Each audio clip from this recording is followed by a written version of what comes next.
रावण की शिव भक्ति के 3 रोचक किस्से। स्वामी उमेशानंद जी महाराज।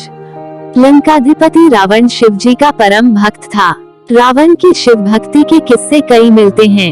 1. कैलाश पर्वत। कहा जाता है कि एक बार रावण जब अपने पुष्पक विमान से यात्रा कर रहा था तो रास्ते में एक वन क्षेत्र से गुजर रहा था।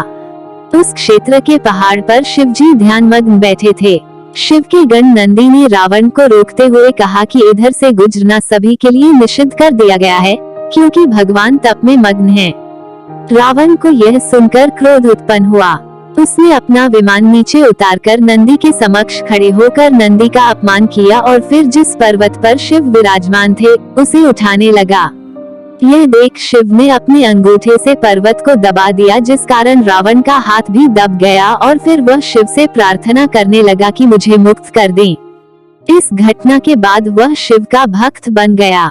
यह भी कहा जाता है कि एक बार नारद जी के उकसावे पर रावण अपने प्रभु महादेव को कैलाश पर्वत सहित उठाकर लंका में लाने की सोचने लगा।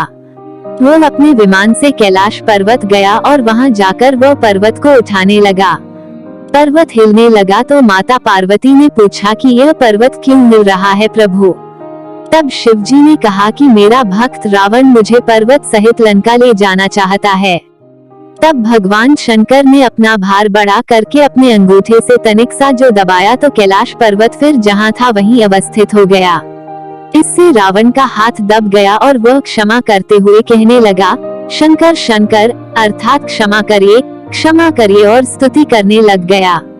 यह क्षमा याचना और स्तुति ही कालांतर में शिव तांडव स्तोत्र कहलाया।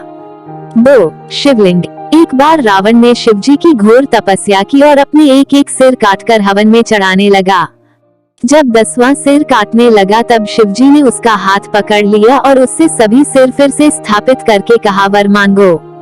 रावण ने कहा, मैं आपके शिवलिंग स्वरूप को लंका में स्थापित करना चाहता हूँ। तब शिव जी ने अपने शिवलिंग स्वरूप 2 चिन्ह दिए और कहा कि इन्हें भूमि पर मत रखना, अन्यथा ये वहीं स्थापित हो जाएंगे।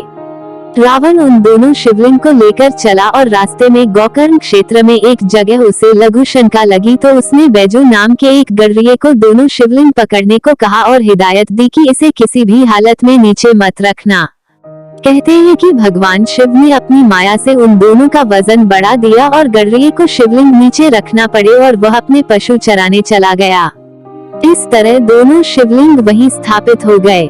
जिस मंजूषा में रावण के दोनों शिवलिंग रखे थे उस मंजूषा के सामने जो शिवलिंग था वह चंद्रभाल के नाम से प्रसिद्ध हुआ और जो पीठ की ओर था वह बैजनाथ के नाम से जाना गया। कहते हैं कि रावण को भगवान शिव की चालाकी समझ में आ गई और वह बहुत क्रोधित हुआ। क्रोधित रावण ने अपने अंगूठे से एक शिवलिंग को दबा दिया, जिससे उसमें गाय के कान गोकर्ण जैसा निशान बन गया। हिमाचल के कानगड़ा से 54 किलोमीटर और धर्मशाला से 56 किलोमीटर की दूरी पर बिंडवा नदी के किनारे बसा है बैजनाथ धाम।